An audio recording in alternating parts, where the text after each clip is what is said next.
welcome to Movies, Films, and Flicks. I am Mark Hoffmeyer, and joining me is a man who was fired from the Wisconsin Coast Guard when he was convinced that there was a giant squid killing people in the lake. He was disgraced and shunned. However, 1 year later, they discovered a giant squid in the lake, and he was redeemed and brought back to the Coast Guard. However, a year later, they found out that he was the giant squid, and he did that so he could get back into the Coast Guard. It's Robert Lamb. Listen, you got to go to extreme means for what you want to do, and that's what I did. Now, was there a squid? Yeah, but it was just one of those little ones like calamari that I just threw in there. It wasn't like a big squid. I dressed up as the big squid. Did you throw calamari into a lake? Yeah, because they don't live in lakes, right? Yeah. Well, unless so I had to. I had to. Squid Lake, which is a infamous podcast we did. Right. Yeah, so you threw were you on a boat? Did you have it leftovers? Did you go It was leftover. I went to a restaurant. I just didn't want it anymore, so I threw it overboard. And then I realized, that's when it sparked the idea of what if I dressed up as a giant squid and tormented the towns around the area. It's so then you were tormenting towns, and then you were convinced then you told everyone that there is a giant squid, but then they didn't believe you. Right. It was a real Scooby-Doo moment. When they found out, it was like these 5 kids and some dog, and they pulled off the squid mask, and it was me. No. And so I ended up getting fired again. The crazy thing is that you got reinstated in the Wisconsin Coast Guard. Well, that's where I kind of messed up. I dressed up as the squid, got reinstated, and for some reason I decided to keep doing the squid thing, and I shouldn't have done that. I should have just stayed with, the Coast Guard. I didn't need to be the squid anymore, but it was soothing to me. Then that's when I got found out. Was it an addiction? A squiddiction? Yeah, I would say that it was probably a squiddiction. Now, when you terrorized people as the squid, what did you do? I did normal squid things, like throw my tentacles at them. Look at them with my big eye from the side. And then if anybody ever had a submarine in the lake, I attacked it. 20,000 Leagues style. Yeah, and that's like, did you have you had a scuba tank on, I assume? No, I was actually using a very long straw. So you were like one of the mermaids at Weeki Wachee in Florida. Yeah. Or like James Bond in the first, in Dr. No. Oh, so you have a very long straw. You're in a reasonably well-made squid outfit, full-on squiddiction. All right, like how people dress up as furries? I dress up as invertebrates and do that. So. That led us to a weird place, our squiddiction. Yeah, not to derail this even further, but I always thought that was a weird thing in the movie The Shining, where that guy dressed up as a teddy bear. That was like a weird scene in The Shining. Was that in the book? There were costume parties in the book. I don't remember if that was in it. I read it probably 8 years ago. I do remember there was these costume parties where they would dress up, and it was big ballroom parties. And then there was a scene in the book that was really creepy about a guy that was dressed as a dog, and he chased Danny down the hallway, and he would just bark at him and say, "I want to nibble on you." And, I don't know, use a lot of weird language, but it was kind of creepy. Interesting. I'm looking forward to the sequel with Ewan McGregor, directed by Mike Flanagan. It's a good book. I like it. It actually gave me nightmares. I thought I saw the main bad lady. I was on a cruise ship, and I thought we left our thing out to the balcony open. Yeah. I just woke up, and I went, ah! So, yeah, that book gave me a nightmare. Did you see Hereditary? Yeah, I did. The that one part where there's a guy standing in the corner, just smiling, naked. Remember that? Yeah. That guy, I had a nightmare about that shit. Woke up, scared the crap out of me. I don't want to. We should do a Hereditary podcast. I liked it. I was into it, and then I wasn't into it. But I don't want to spoil it. Yeah. There were some things that were weird. I mean, everything was telegraphed. So I was like, oh, this is where it's going. Mm-hmm. And then I was like, well, it looks good. The performances are good, but I know exactly what's happening. And I never do that with movies. I normally just kind of roll with them, and I never get plot twists. Yeah, I think, for me, it was I don't know. There was a lot of the pacing was kind of weird to me. like there's like some jump scares in the beginning, and then like that, like just a slow middle, and then like the ending was like very like I don't know. I don't want to spoil it, but it was, the pacing was kind of weird to me. It's a good feature film. It's a good directorial debut. Oh yeah, no, I liked it. I kind of want to watch it again to see how I feel about it on a second viewing. Ooh. If I can handle it. Off the podcast, so you don't, no more nightmares. You waking up screaming yourself to sleep. In a cold sweat. Speaking of screaming ourselves to sleep. Yep. We got a doozy to talk about this week. And when I first heard about this movie, I screamed myself to sleep out of happiness. Right. Because Jason Statham fighting a giant shark is amazing. Mm-hmm.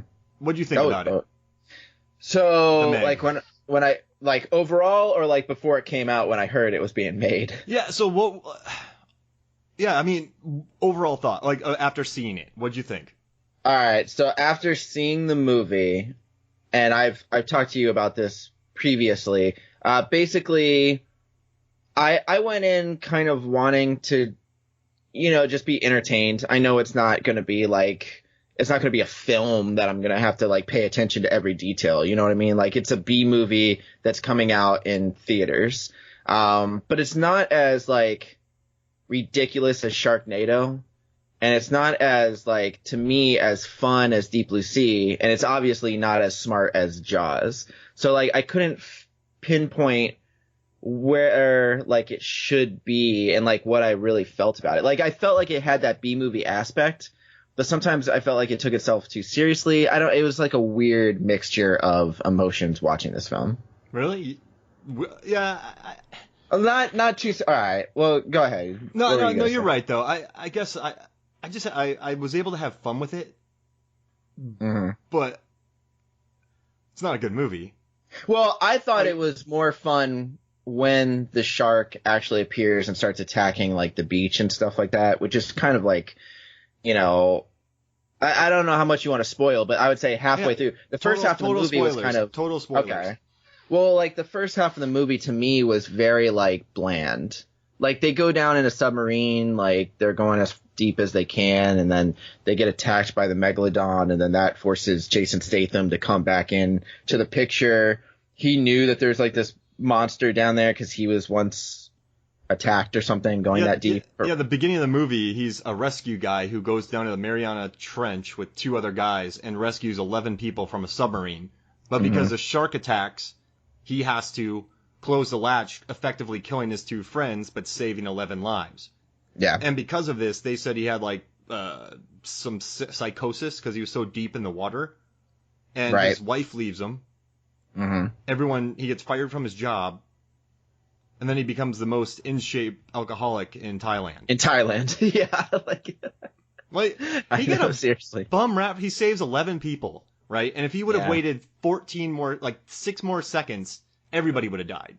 Like, there's no way those 2 guys could have been saved. And people are like, you left them behind. No. And there's like he was doing his job. He couldn't save those 2. Everybody would have died, right? Right. So yeah, do you risk everybody's life to save 2 more people that you know, like, it doesn't stand a chance kind of thing? Like, Robert, I like you, man, but if I see you literally halfway falling, like, if you already started falling down a cliff, right? Like, I'm not. Yeah, I don't expect you to jump down the cliff and try to grab me, like, you know what I mean? Yeah, exactly. I mean, I hope you don't take offense to that. No. I've always said that, like, you know, like, in those situations where it's like impossible, like, I'm all for, like, you know, some people will jump in front of a bullet or like do, like, you know, try to rescue somebody, but there's some instances where you just know not only are you not going to come out of it, but the person that you're rescuing, like, there's no chance. If I had a Point Break, like if this was Point Break and I had a what's the word, a parachute, right? I would try to make like a half attempt at saving you. Okay, here's another thing. In 28 Weeks Later, in the very beginning, when Robert Carlyle gets separated from his wife and she rescues that kid, and then he closes the door on her because the creatures break into the room. I don't think he should have closed the door on her, obviously, but I also think, like, they all would have died. Yeah. He didn't have a weapon. He didn't have anything. And she went back for the kid, and she shouldn't have done that. Yeah. You know what I mean? I mean, they were all toast. The decision he made, no one should ever have to make that, but he would have died too. He would have died too. That's what I'm saying. And like, I've watched the movie with some people, and they always go, well, he should have because that's his wife and stuff like that. And I understand that. And like, he probably should have tried to at least do something. But I also think in his mind, like, it's a fight or flight, and he knew that he wasn't going to be able to fight. You know what I mean? I do think it leads to one of the coolest shots of 21st century horror when he's running through the field that's and so the zombies awesome. are closing in on him. That whole opening is awesome. It's primal, it's urgent, and it's fantastic. Yep. But we don't really get that in this one. We kind of get. Let's do 28 Weeks Later sometime. Yeah, I'll do that one. All right, cool. So cut back to $1 billion place called Mana 1. Yep. That is in the Mariana Trench, and a billionaire played by Rainn Wilson named Morris has funded people, like a bunch of scientists, to see if there's something beneath the trench. Mm-hmm. And 3 people. We have Statham's ex-wife named Lori. We have Toshi, played by Masi Oka from Heroes, and then this guy called The Wall. They go down there, they find out that there's something further down, and a shark dismantles their submarine. Mm-hmm. Yeah? Yeah. So then, and then Jason Statham gets called back into it. Yeah, and they go to Thailand, he's just drinking beers. Right, because he's an alcoholic. Are these light beers? It's got to be, because there's no way. Like, he doesn't have a gut. He doesn't have a beer belly, and he's been drinking for a while. Obviously, you look at his refrigerator when he opens it, and he's like, sits down. Let's just have a beer. He already was drinking before they showed up. You know what I mean? Yeah. Where's his beer belly? Does he run every morning? Oh, I'm sure he works out. Yeah. So it's like a morning workout, light work, and then beer.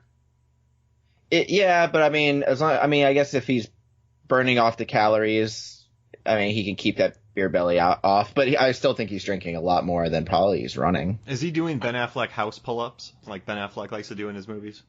Yeah, probably. Right. Who is the other one? Will Smith. Doesn't Will Smith do that in like I Am Legend or something? Yeah. So he's doing house pull-ups. Ben Affleck's doing house pull-ups. I mean, that burns it. So they get him. However, what's her name? Su Yin. So the head of this place is played by Winston Chow, who plays a guy named Zhang, and his daughter Su Yin is recently divorced because her husband left her for a Pilates instructor. So it's her and her daughter Mei Ying on the Mana 1 in the Mariana Trench. She decides to get in this cool-looking sub and go and save the submarine people. And that's Bing Bang Lee, which I didn't realize she played Ada Wong in the Resident Evil movies. Yeah. I didn't realize that. I mean, I'm just looking it up now. Sorry. I like that one, actually. What? The one that she played in? Yeah, if you listen to next week's podcast, we're doing Extinction, and then we're going to do the 4th one, and then the 5th one, and then the 6th one. I never saw past the 4th one. Oh, dude, 5 is crazy. Really? Yeah, it's nutso. No, wait, that is the 5th one. You saw the 5th one. No. Oh, you didn't see the one with Bing Bang? No, Yeah. I just pulled up her IMDb. Got it. Yeah. All right, so what's up? Yeah. No, keep going. All right, so then Statham shows up. He gets into a sub, and he just knows how to work it perfectly, which sinks really fast. And sinking so fast, he has a bloody nose. Oh, wait, no, we got to... I want to talk about somebody. The jerkiest doctor on the planet. Heller, played by Robert Taylor, a.k.a. the Angry Doctor. So okay, yeah. He's the guy that hates Statham because he saved his life. Yeah. You saved my life, but you let 2 other people die that I didn't know. Yeah. So he's mad at him. And then Jason Statham shows up. He's the only person that can help, and then he's mad at him. And then Statham saves the day, and he's still kind of mad at him. And the doctor says I'm sorry later to Statham, but he seemed angry about it. The doctor was totally wrong. Statham saved his life, and when he apologizes, he goes, "Oh, I'm sorry." But he does get his redemption by sacrificing himself. Yeah, he has a Deep Blue Sea moment. Yeah, I didn't feel like it was warranted, like in Deep Blue Sea. No, definitely not. I mean, that was It didn't feel the same. I mean, it's kind of cool that she did it. Like, that was her fault in Deep Blue Sea. Everything was her fault Right. in that. Exactly. So it made sense in Deep Blue Sea where, like, she was sacrificing herself because she screwed up. Yeah, and so, yeah, he saves Ruby Rose's life, so that's nice. But Ruby Rose fell off the boat so often. It was like, just stay on the boat. There's a lot of falling off of boats on this movie. She was always in the water, though. I felt like there's 3 times. Yeah. Willy-nilly just falling off boats. Like, I understand when it, like, knocks the boat sideways and it flips over, everyone's gonna fall off the boat. But when the boat's just rocking a little bit, like, come on, hold on to the railing. You know there's a shark in there. I can't believe that Statham was throwing banana peels all over the deck. Mm-hmm. I mean, people all are gonna the slip. sound effects of as they just go into the water. Yeah, it's dangerous. Stop eating all. He's healthy though. He eats his bananas. And there's a couple scenes where people are standing on the very back of the boat, and the guy driving the boat punches it. Like, the people could fall off the back of the boat really easily. Yeah, dude, they fell just so. When he what was it, the wall or whatever, when he kind of jokingly falls off or whatever, and when they scare him. Yeah, and I mean, just don't go in the water. Yeah, seriously, there's a huge shark. And, like, they're, like, joking around. Like, I understand at that point they thought they killed it, but come on. I will say, though, I like Statham a lot in this movie. You could tell he was having fun playing the drunk. Right. I liked how he dropped the submarine down. I enjoyed that. I like that I love that his character is not afraid to go down beneath the Mariana Trench below 10,000 feet, and he rescues people with ease. Yeah. I mean, that's impressive. No, I think Jason Statham did a fine job in the movie. I feel like all the other characters didn't really get their time. Like, you know what I mean? Like, I just feel like the whole okay, so I think my biggest gripe about the movie is it felt rushed. And I know a lot of B movies, it is kind of like that's how it is. Like, there's not like a lot of character development and shit. But I felt like this movie was rushed. Like the one scene where the Megalodon just like bites the Mono 1 or whatever it's called. Yeah. It bites the glass and scares the little girl. And then they go over to the glass. They see the bite marks and they're like, oh my God. Then a whale just hits the glass and they're like, oh, it's just a whale. And then the shark comes back and eats the whale. And they just stand there like they've seen it before. Like, they're just like, oh, cool. Like, it's like they don't look frightened or really. And they just walk up to the glass. It's just like, all of that happened in like 30 seconds. Like, it was weird. I would be heartbroken if I saw a beautiful whale get eaten in half by a 75-foot shark. Well, I mean, they're right outside the glass, and I felt like Jason Statham and who was it? The guy who plays Cliff Curtis. Yeah. Like, I felt like, I think it was them two that were there, and they were just like, kind of like, just like, oh shit, it's out there. But they didn't like move, they didn't rush away, like, they didn't run away, they didn't like, I don't know. It was like, it just felt like weird. I'd have lost my mind. Yeah, I would have been a little bit scared because now it's like it's not as deep as it once was. Now it's up there. And the one guy who you think is kind of overreacting, I'm not going into water. Like, everyone kind of makes fun of him, but he's the one guy that is kind of like, listen, what's called the military. Yeah, exactly. And the other thing is there were 2 of them. Spoiler alert. Like 2 megalodons. But like, how do they know there's not 3? Like, they never, like, explained why there was only 2. I don't know. That was, like, weird to me. How did the Megalodon attack Statham's sub? Because he wasn't beneath the surface. We know that the Meg gets through by a hot pocket of hot water, right? Like a geyser spout that the shark travels through so it doesn't die from the transition. Right. So the shark obviously got out and attacked the sub. Did it go back under? But that's what I'm saying is, like, because when they killed that one, then the other one appears. Like, did they make a allusion to, like, there being 2 before that? I don't think they did. No. Because that was, like, the surprise, like, when they killed it. They just thought there was 1. Plus, I get that the Megalodon is a huge shark, and it probably has to eat a lot to, like, you know, stay alive. But, like, how much does it have to eat? Like, this thing is just a killing, like, it's just like, not only does it eat another megalodon, after that it needs to go eat a bunch of beachgoers and what, I think it needs to eat a lot. But it ate another megalodon. Like, how much do you need? But after that, it swims probably, 300, 400 miles? I guess, but if you ate a whole human, I'm just saying, like, that should hold you for a while, even if you're jogging 30 miles. I watched Blue Planet, and there's sharks on the bottom of the ocean that eat whale fall, and they can stuff their faces full of it, and they're good for a year. Yeah, there's a lot of animals that only eat, like once, like, even, like, snakes. Snakes eat, like, once a week, or... like certain snakes, like the anacondas and stuff, they'll just eat like one large animal and then they'll be good for like a week or two. So this shark kind of reminds me of a much larger version of the shark from The Shallows. Right. I actually love that shark because it's just a jerk shark. Yeah, the shark in The Shallows was just there to screw up Blake Lively's time. And it just kills people, stays in one section, and just wants to eat her. It's like, you got away from me once. This isn't happening again. Yeah. I like The Shallows. I think I like the first half of The Shallows. Spoiler. The jellyfish stuff was kind of eh. At the end, though, all right, spoiler for The Shallows, but the shark just obliterates itself. Yeah, I know. That was awesome. But would you ever know that, like, if you were on like a buoy, that if you hit the chain, that's gonna like retract? Yeah, of course. Okay.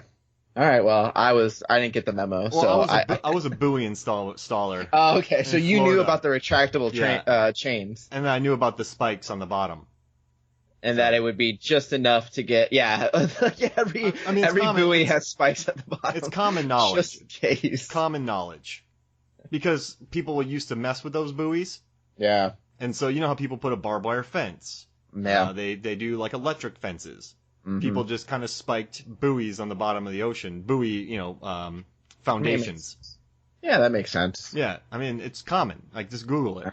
All right. My fault. I retract my statement. Yeah, jeez. But what was I gonna say? I think my biggest gripe for, like, also the Megalodon in the sense of being like a monster film is it's the type of monster film that's not like. Let's see what references. Okay, so Cloverfield, Jurassic Park 3, this movie, they all have that thing where there's a giant monster and it's just like wreaking havoc, but for some reason it just like it'll go after like one human being. Like, for some reason, like the Spinosaurus in Jurassic Park 3, there's so many dinosaurs on the island, it kills a giant T-Rex, but yet it still wants to just kill Sam Neill and William H. Macy. Like, you know what I mean? Like, it's just like, it's going to do whatever it can to just kill these people when it could kill anything and eat. You know what I mean? And same with Cloverfield. Cloverfield's like destroying this huge city. And like the whole movie Cloverfield, I think is like decent, where it's like they're just trying to get away from the monster and it's wreaking havoc. But then at the very end, it eats TJ Miller when he has the camera. Like, it just eats one guy, and I feel like it's just too convenient that it's the guy with the camera. Like, you know what I mean? Yeah. Like, it just feels kind of, like, weird. Like, this is a megalodon. It can eat whales, but it's going after Jason Statham. Yeah. Well, that's why my theory that it's a jerk shark. Okay. It's just mad I mean, at I the guess. safe. It knows. It's like this. All right, so Jaws: The Revenge. I wrote an article about it. You should go to Movies, Films, and Flicks. I figured out how far the shark traveled and how many. Like, it was an 18-day hunt that the shark did in Jaws: The Revenge. So, and it goes to Amity. It waits around for a long time. It's a relative of the other two. They just work, and it goes and it sets a buoy trap. It puts that piece of log into a buoy, which it knows not to go to the bottom because it will get speared. Right. Sets a log in it. One of the kids goes to fix it, and he eats him. The shark knows who this is. The shark has not attacked anybody else. It's set a trap, right? It remembers. Then it swims all the way. Oh, some people say 3 days are incorrect. It's 6 days to the Bahamas, and it swims immediately to attack the other son and misses. Right. And then it gets annoyed, disappears for 7 days because it's Christmas and New Year's.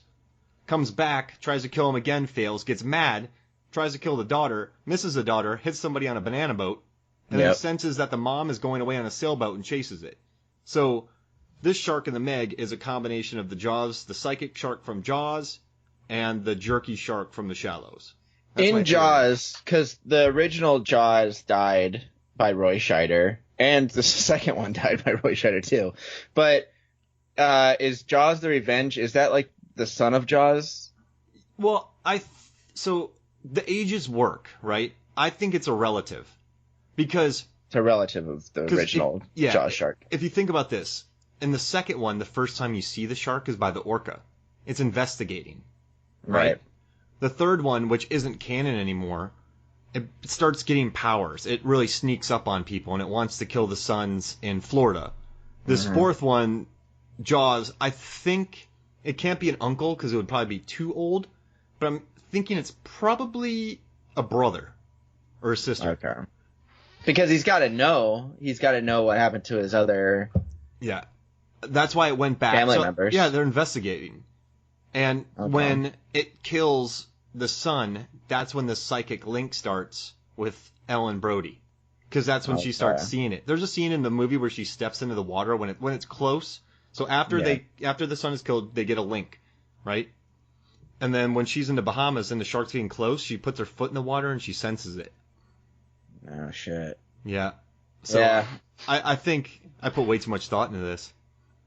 No, I mean, that makes sense because it's got to be like I'm saying, because monster movies like in Godzilla, like the newer Godzilla, like Aaron Taylor Johnson, like the whole time he's trying to get back to his family or whatever, but like Godzilla is there and not Godzilla, but the other monsters.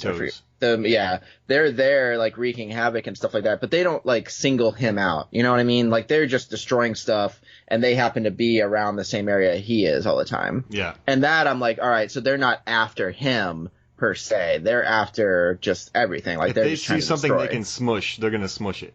Right. Whereas I feel like movies like Jurassic Park 3 and movies like this one, The Meg and stuff like that, it's like these animals have like a certain vendetta where they're trying to kill our characters. Well, even the raptors in the third one were hunting them down because of the That's egg. true. But that made sense. Like Yeah. that's a little bit more like there's a purpose to that, whereas why would the Spinosaurus who just killed the T-Rex need to eat people when he could just eat the T-Rex or eat any other dinosaur? It's a jerk. That's my jerk theory.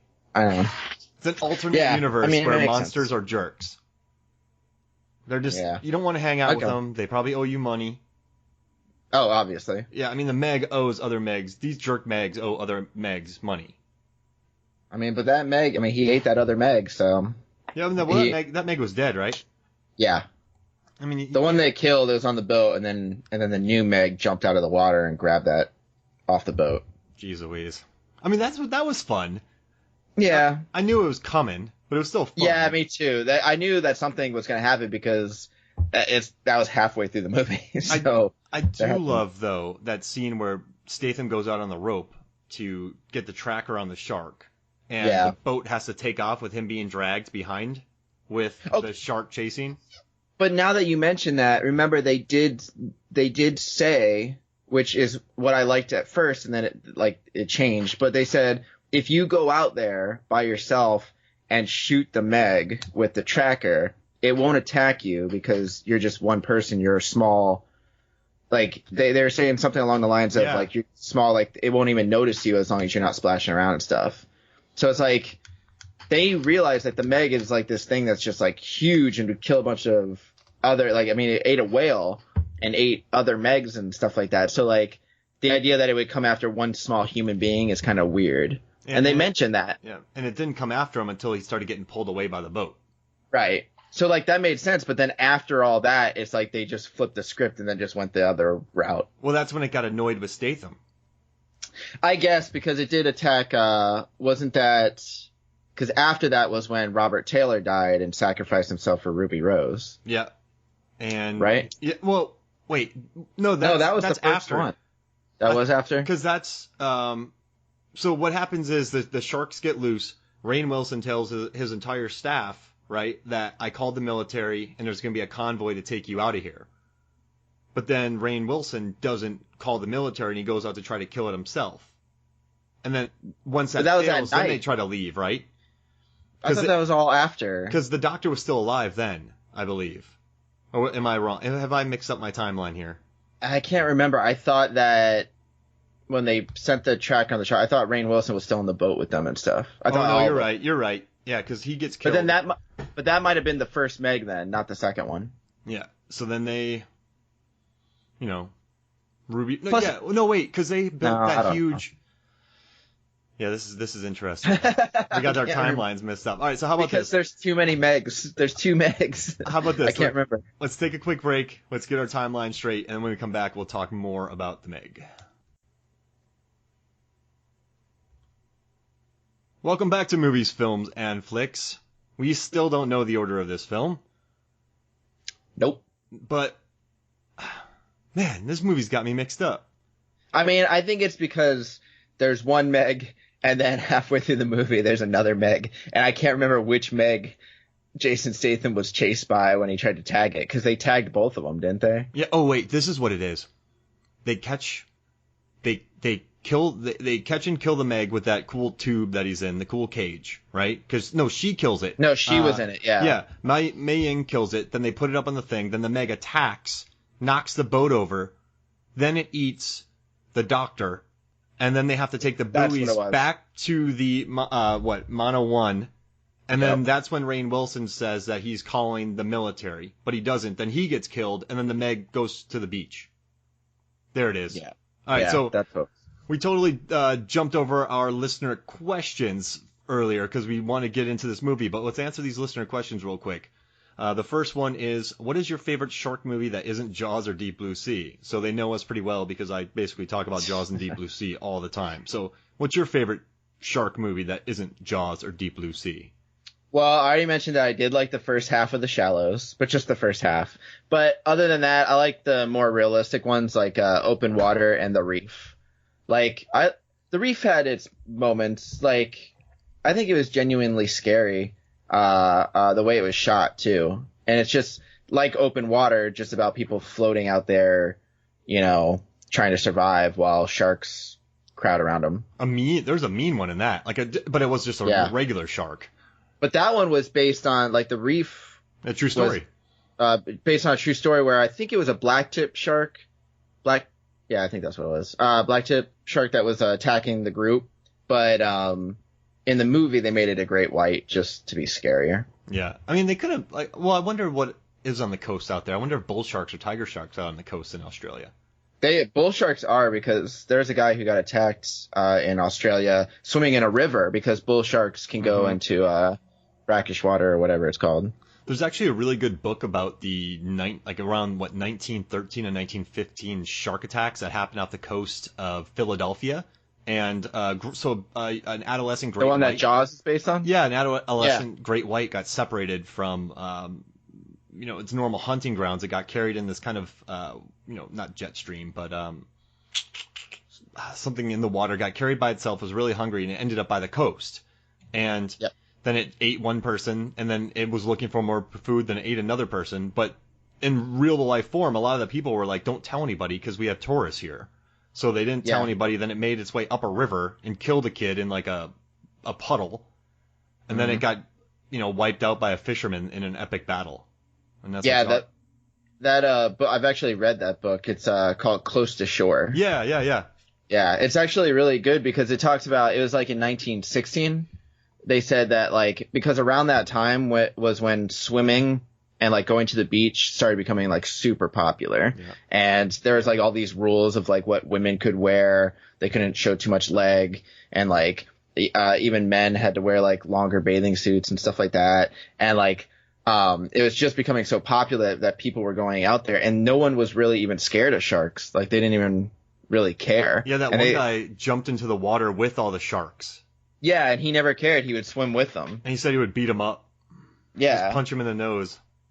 Yeah, but until they started getting attacked, and then that was the whole basis for Jaws. That was such an anomaly too. It wasn't even a full-grown great white. It just got separated. Right. That's a good book. Yeah, I liked it. All right, so I like Open Water. I remember when I watched it, I saw it in the theater. That was pretty full of people, and everyone hated it because it's not the shark movie they anticipated. So it kind of wrecked my experience, and I haven't watched it since. I like The Reef a lot, and I know I've talked about it, but I really like The Shallows. I just think it was done on a budget. I liked Blake Lively in it. I thought the shot of the shark coming through the when she's surfing coming through the wave was really great. I like Steven Seagal. My God, yeah. I mean, I definitely think the shark gets bigger and smaller depending on the shot. But I just thought the shark was mean. It was pushing the whale away when she was on top of it. Just a mean shark. I liked it though. I like that. Like, I'm huge. I love sharks. Like, I'm really against shark finning and all that kind of stuff. And I just like that they went so far out there with this shark. It was just a jerk. Mm-hmm. And it was just a good horror villain. Yeah. I mean, that's kind of what the Reef was, which. Oh, yeah. I mean, it was just like a shark that like kept circling around them and like following them for like, I think they were out there for days or whatever. That's terrifying, dude. Yeah, that would be so scary. And there's another I couldn't imagine. There's another movie called Bait, filmed in Australia, where a supermarket gets flooded and there's sharks in the supermarket. Oh yeah, I did see a trailer for that. I never watched it though. Yeah, it's fun. It's worth watching. Yeah, I'll check it out. But I guess I got to go with Shallows. And then you're gonna go with Open Water, or I'll do Open Water. That one's more realistic portrayal, I guess. And then the second question is, who would win in a battle royale of sharks? So it's leave the Meg out because it's too big. Okay, no Meg. So we have who's gonna win this fight? It's got to come down to the genetic super sharks versus the mean shark in Shallows, right? Yeah, I think like that big one in Deep Blue Sea, like. Because they were smarter. Yeah. And they were like, weren't they like continuously learning too? Yeah. I mean, they sunk a laboratory. Yeah. I think they could really like, granted the shark in Jaws the Revenge, I mean, it knew how to place traps and like find certain people and just happened to know that they were going to the beach or whatever. Yeah. So that's something. I don't think it has good aim though, because it missed the child and hit the woman on the banana boat. On the banana boat, yeah. Poor banana boat. Yeah, banana boat lady was enjoying a ride. Yeah. And then this Brody just happened to be there. And yeah. So I think it's also pretty unwobbly. Like, it's very wobbly because the shark wasn't good, well made. That's true. So, yeah, that's true. I mean, I love the idea of the psychic shark, but I got to go with Homegirl from Deep Blue Sea. Yeah, I'm gonna go with Deep Blue Sea because that that was the big one. There's like different sizes too, right? Imagine if the jerky, there's a mako shark. Imagine if the jerky, there were mako sharks in Deep Blue Sea. Yeah, but wasn't one of them like super big? Yeah, like compared to the other two, because the other. They made it a foot longer than Jaws. Okay. And I want to tell you something, Robert. Yep. That stupid, honest trailer of Deep Blue Sea. Stupid. Like, Rennie Harlan admitted that all the kills mimic the kills from Jaws. So you have a shark exploding. You have a shark being killed by fire. You have a shark who gets electrocuted. Those are kills from Jaws. Yeah. So he did that on purpose. Yeah, I know all that stuff. I just thought it was funny because, like, I know how much you love Deep Blue Sea. You know what's crazy? I'm a 36-year-old man who knows better and doesn't, everyone can like movies. But this honest trailer thing made me so annoyed. Really? I was like, you're just pointing out the obvious of everything in this movie. Yeah. It just seemed, I don't know. Yeah, it was easy to, like, what they were pointing out. And like you said, like, he knew it was an homage to Jaws. It wasn't like a blatant ripoff. And if they do one about a movie I don't like, I love it. Right? So you're biased. Yeah. Honest. But when I see this, I'm like, you're full of crap. Yeah. Yeah. I get it. You like it. Like, I would do the same thing for Jurassic Park, which I think they did do one for Jurassic Park, but I don't remember what they said about it. I don't know if they want to get creative about it, but when they're just like, oh, a T-Rex wouldn't run that fast, you're like, come on, bruh. Yeah, I always felt like even with CinemaSins, like when they go through the movie, sometimes they're picking like really random stuff that's not even like a sin. Yeah, that's why I like my dumb data. I just pick a scene and figure out what happened and have fun with it. Right. Yeah, I'm calling it. No one listens from them, so we're all right. Yeah, sure. I mean, if they covered Larry, I want Screen Junkies or whoever does it to do, or the Honest Trailers to cover Larry Crown. I've still never seen that. Have I told people have heard of it? It's about a guy, Tom Hanks, who's the perfect man, He lives in a giant house. He's divorced for some reason. You never learn why. He works at like a Costco, has a giant house, and he decides to go back to school. And then he conveniently joins a moped gang, and he falls in love with his alcoholic teacher, who is played by Julia Roberts, who's married to a porn-addicted Bryan Cranston. One night, Julia Roberts has an argument with Bryan Cranston. She goes to Tom Hanks' house. Tom Hanks knows she's married. They make out, and then Tom Hanks is all excited. They just committed adultery. And then, technically, he didn't commit adultery. Didn't Julia Roberts commit adultery? Well, I guess he aided in the act of adultery. Okay, yeah. Like he was an adult. Was he an adulterer? Is he a homewrecker? He's a homewrecker. Homewrecker, yeah. I mean, granted, her relationship with Bryan Cranston was really weird. I mean, he kicked her out of the car and then he called her A cup, which is it's the weirdest thing I've ever heard. Yeah. And then so he becomes a homewrecker. Then he's in a moped gang, and he's in a junior college. And it's like a movie made by millionaires who have no idea how the world works. But I love Tom Hanks, so I feel weird saying it. Right. But I want them to do that. that would be interesting. I'll watch it someday.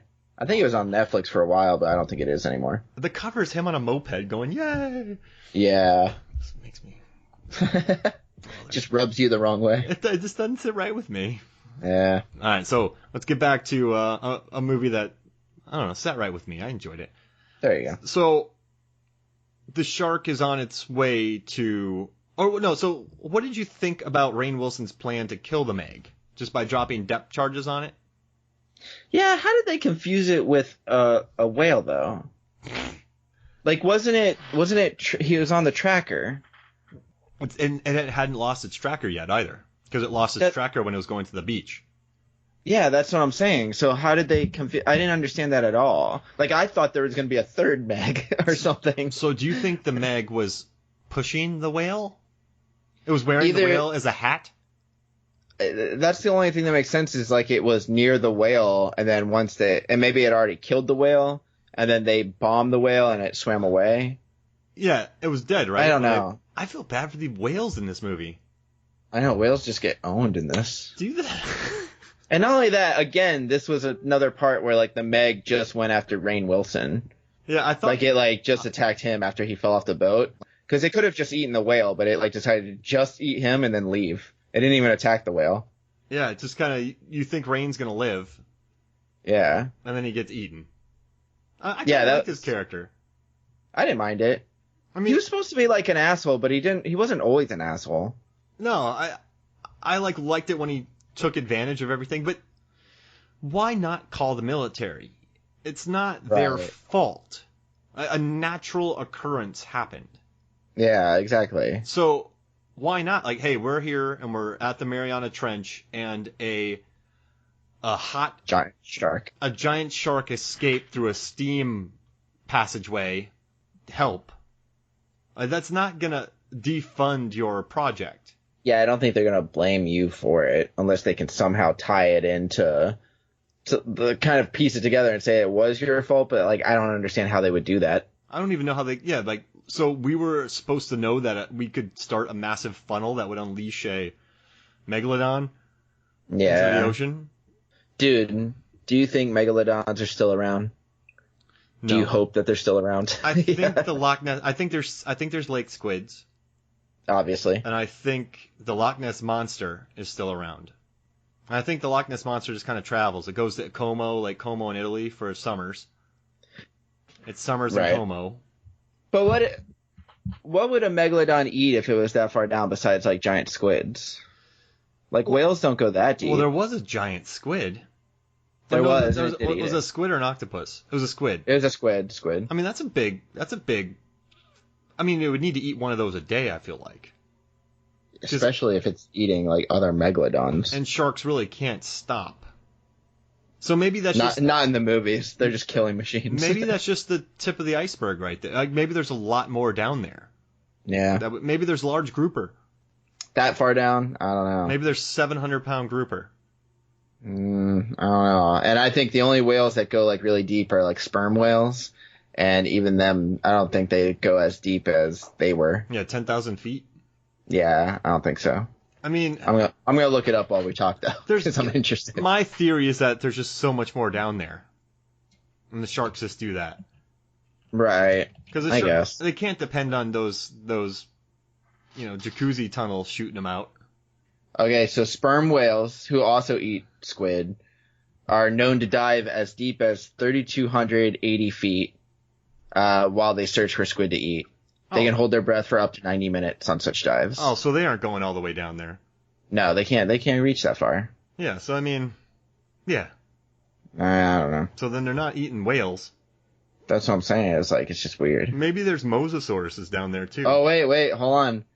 A new study of elusive, I can't pronounce this, Cuvier's beaked whales shows they can dive to nearly 10,000 feet. So maybe they're getting munched on. Yeah, these beaked whales. How pissed would you be if you're a whale and you're like, I gotta escape these stupid humans, and then you go all the way down, and you're like, whew, made it, and then all of a sudden, yeah. Oh, brother, that sucks. Gee. Figures. Yep. There's nowhere safe for a whale. Just be like Eeyore, figures. And the problem with this whale is, if the shark eats the entire whale, that whale won't fall to the bottom of the ocean and give food to thousands of creatures. Yeah. I don't know. Wait, one more fact real quick. The beaked whales, the Cuvier's beaked whales, are the deepest diving animals of all when they tracked one on a dive to 9,874 feet. So it actually didn't go 10,000. Yeah, it went 9,874. So it probably saw a Meg and decided to back up. Yeah, I'm safe at 9,800. Yeah, I'm not going that extra 26 feet. Yeah, I'm good. Yeah, just in case. Yeah, I can stay just out of its reach. I'm good. Yeah. I'm not going to go into the sign that says free food for whales. Yeah. That's just the Meg trying to trick me. Yeah, because you know when Megs write signs. Yeah, of course. That's one of their. It's one of everybody that's how they used to kill dinosaurs back in the day. Have you seen that Far Side comic where there's a hunter and he has a scope on one bear, but that bear's pointing at another bear? No. So this Far Side comic where there's a scope on a bear and the bear's pointing to his friend, like shoot him. Oh, really? That's awesome. I used to read the Far Side comics all the time. All right, I do want to say something that's awesome in this one is that Pippin lives. That's true, and you thought he died. Yeah. I mean, or Pippin swam a long time. Why would she go that far? So what we're talking about here is there's a wedding on a beautiful yacht. And this dog jumps into the water and swims away, and you think the shark eats it. But about 30 minutes later, you see the Pippin dog swimming back to the boat. That Pippin's been swimming for hours. That's some cardio on this dog. Yeah, it just seems like, why did it jump into the water? Why did it jump into the water again? Because everybody else did? Yeah, Pippin's just down. Right. But then it swam really far away. Why did Jason Statham grab the dog and bring it back? Yeah. Okay. But we already know there's tons of other sharks in this ocean. When the Meg gets they hurt, all show up for some reason right when the Meg dies. Because, then there's a bully on the playground. They're like hyenas. And they sense that a lion is getting weak. Or dead. And you're like, I'm eating dinner. Yeah, that was still weird how they all show up. If that Meg fell over really deep water and died at the bottom of the ocean, you know how many, things would be fed? Yeah. So, yeah. There's some weird, creepy stuff at the bottom of the ocean. And so these sharks show up after the Meg gets gutted. And, they're eating. And they don't attack Statham. Yeah, that was weird, too. Oh, no, a hammerhead was going to eat Statham. Oh, didn't he? Yeah. And then she pushed it away with her ship. Yeah, she hit it just in time with her boat. So basically what happens is Statham and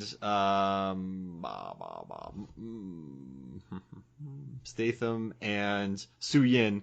I'm not even saying Jonas Taylor. His name is Jonas Taylor in the movie, but I'm saying Statham. So Statham and Su Yin get into submarines and they start battling the shark because the shark attacked Sanya Bay and it's eating people. It's going to eat a kid. And it's like the PG-13 version of Piranha 3D. Right. And Statham tricks the shark. Statham goes underneath the shark and basically guts it and then sticks it with a poison. Mm-hmm. Correct? Yeah. And then that shark dies. And then a bunch of other But then sharks. he also stabs it in the eye. And I don't remember how that happened, but he broke free of his little boat thing and climbed out and then stabbed the shark in the eye while it jumped up and then they both flew out of the water. That was like so weird. That Meg's really going to be pissed now. Yeah. Well, the next Meg that shows up. Yeah, there's going to be more. I mean, this movie's made over $200 million already. It was projected to make 20, and it pulled 45 in the States, and it's already above $200 million. I mean, the marketing... definitely going to make a sequel. The marketing on this movie was blank. Posters? Yeah, it was. I mean, I was talking about it constantly. Yeah, no, definitely. Like, they definitely advertised it. Like, I liked the trailers for it. I liked the posters for it. I really do that they'll make a sequel to it. But, like, I mean, you know, there's already 2 in the first movie, so there could be another Meg out there. Yeah, and I gotta say, everybody, I was wrong. I wrote an article predicting how many times Statham would kick the shark in this film. And I kind of did all the math, and I figured out that Statham averages... Let's see, what is the average? He averages 11... He's thrown 389 kicks in his 36 films that I included in the list. That's an average of 10.8 kicks per film. So I knew he wasn't going to kick the shark 10 to 11 times. So I brought out his movie Spy, Lock, Stock, Two Smoking Barrels, like his best movies. The ideal amount of kicks that he throws in his films for his 10 highest rated movies are total out to be about like 11 again. So it's the best amount because Transporter, Crank, Expendables 2, Fate of the Furious, Italian Job, Furious 7, Bank Job, Snatch, Lock, Stock, Two Smoking Barrels, and Spy. They average 11.8, and those are his highest rated movies. But then I kind of figured out they threw 6 kicks in the Fate of the Furious, 1 kick in Spy, 11 kicks in Mechanic Resurrection, the Italian Job, 0 kicks, Expendables 3, 2 kicks. So in Expendables, he has to rescue people. Italian Job, he's driving. He's in subs a lot in this movie. Mechanic Resurrection, he's probably like the greatest person on the planet, killing people. Spy, he's in on the joke. In Fate of the Furious, he has to fight The Rock, who's basically the similar... Dwayne Johnson, who's the similar thing as the Meg. So I did the math, and I said that he was going to kick the shark 4 times. And he didn't kick the shark 4 times. How many times did he kick it? Well, he didn't kick it at all. Remember when didn't he kind of kick off the teeth once, or was he swimming away? Remember when the shark went to bite him when it was attached to something? Yeah, I can't remember. So it looks like he kind of kicked off of it a couple times. So we're thinking maybe 2, possibly 2, but not 4. So I was wrong.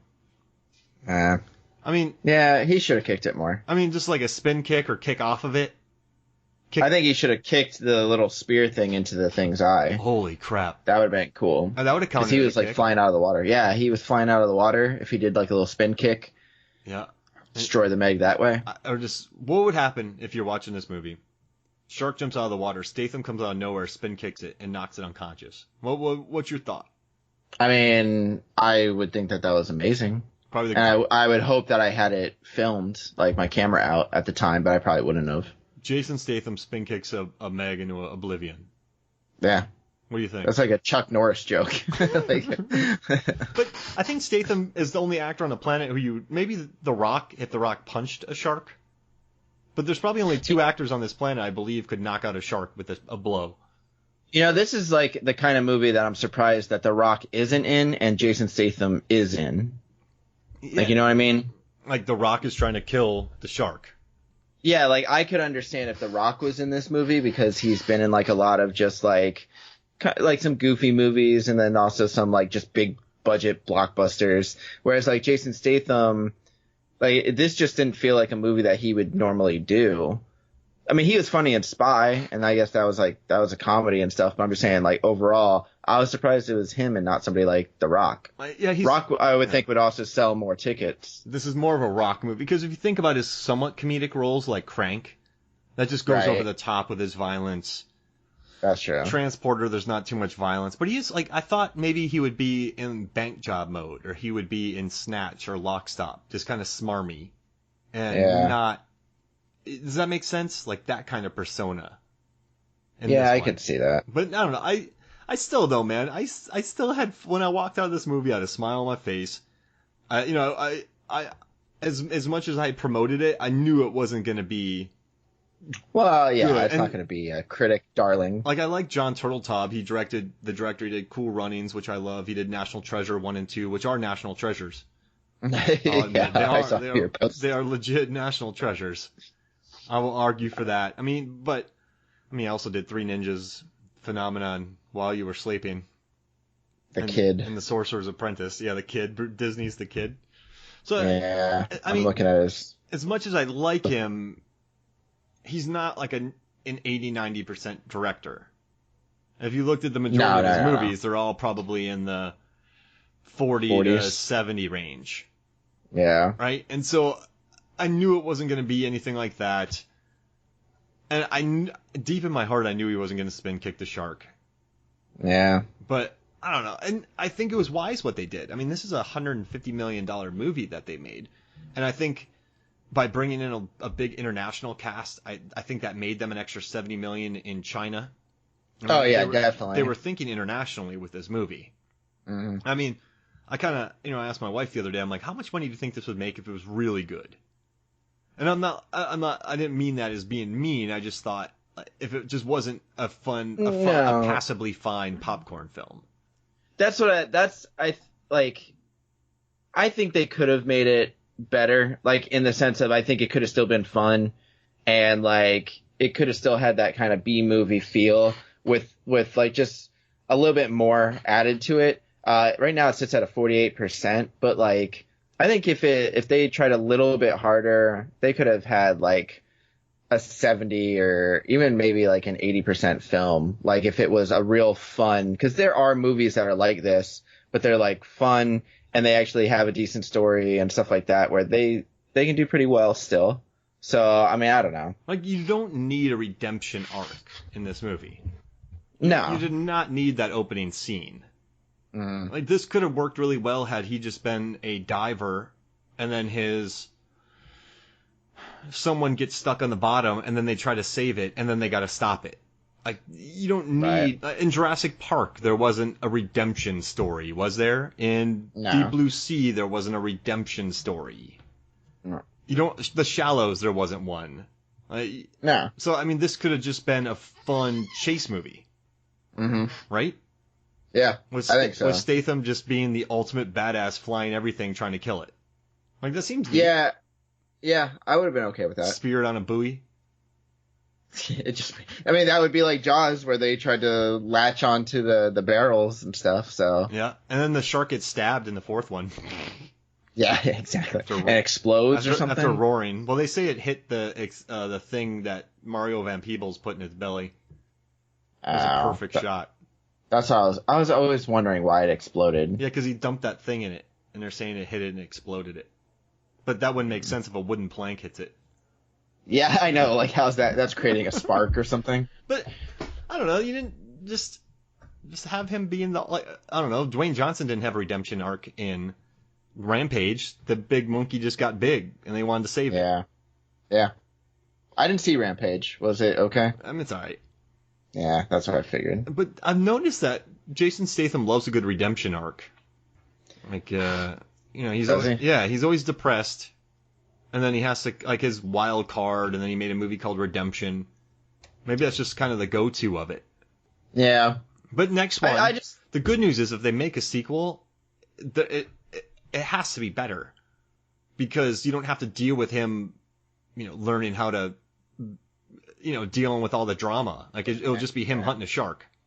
Yeah. I think he should team up with LL Cool J and Thomas Jane from Deep Blue Sea. Their characters are still around somewhere. That would be awesome if it was in the same universe. And the three of them are riding smart sharks to battle the Meg. I kind of, like, at this point, I want to see a little bit more goofy, kind of, like, B-movie style to it. You know what I mean? I want Statham to be swallowed by the Meg. He drives like a little torpedo. Like Pinocchio? Yeah, he drives a little torpedo into him, right? Yeah. And then he just jumps out in a full-on wetsuit and just starts, like, gutting it from the inside, and then bursts out like Beowulf in that movie. I mean, it doesn't have to be like Sharknado, like, all the time, but just, like, a couple elements where it's kind of, like, let him go inside the shark and destroy it from the inside. Well, you know what I like? That should be, like, final idea, is, like, we have to destroy it from the inside. Yeah, it has steel plates. Yep. The government put steel plates on a Meg, and so they can't penetrate its skin. Which makes it really hard to swim, so it's slow. Yeah. But what I liked about Deep Blue Sea is it gets hokey, and a lot of people do make fun of it, but it still has fun with its kills. Like, if you look at Sam Jackson, and, you ate my bird, and then they blow him up in the kitchen.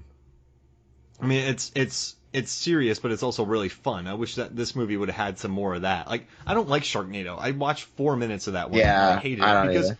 it's bad on purpose. I don't like that. Like, the best bad movies are the ones that they tried to make good ones. And they were Yeah, earnest that's why about people it. like The Room. Yeah, exactly. That's why people love that. And so, like, I never liked those Sharknadoes because they're just like, hey, we're making a bad movie.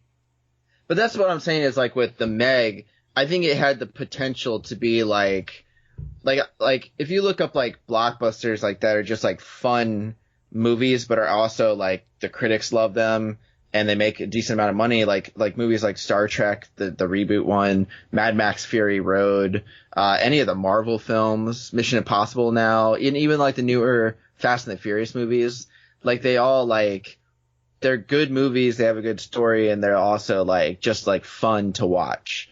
And like I wanted a little bit more of the fun factor with the Meg. And I think it could have been also like it could have, I think, been like a decent like critical darling, but it doesn't matter at this point. They already made a lot of money. Yeah. I mean, and it's going to get a sequel. It has to. Yeah, it will. So, I mean, let's say, but it's an expensive movie and they spent a lot on marketing. I mean, yeah. Like 47, did you watch 47 Meters Down? We haven't even talked about that. No, I haven't seen that one. You need to. It's a mean movie. Really? Yeah, it's mean. It's good. Yeah, I need to watch it. It's on Netflix. I mean, is it? Yeah. I mean, so, 47 Meters Down and The Shallows had better return on investments because they cost so cheap and they made a lot of money. But I could see the Meg making $400 million. Easy. Yeah. And that's enough to warrant a sequel. Which which I think will be more fun. Because I'm wondering, like, they should get a bigger cast, like, get some, like, I mean, they had, like, a really diverse cast, but I'd like to see, like, some more people, like, get The Rock in there with Jason Statham. Yeah, after Luke and Hobbs? Or Yeah. Hobbs and Luke? That'd be awesome. Wait, Hobbs and Shaw. Hobbs and Shaw, yeah. But, I mean, I don't know. I just think I'm going to see the sequel. I might even buy this. I might even buy the Meg. I don't care. You think so? I don't care. I just love shark movies, dude. I like shark movies. Even when they're bad, I like them. Yeah, so any final thoughts about this? Would you recommend it? I'd recommend to see it, yeah. Yeah. I might go watch it. And I like seeing it in the theater. But, like, I probably won't buy it, but you're going to. Yeah.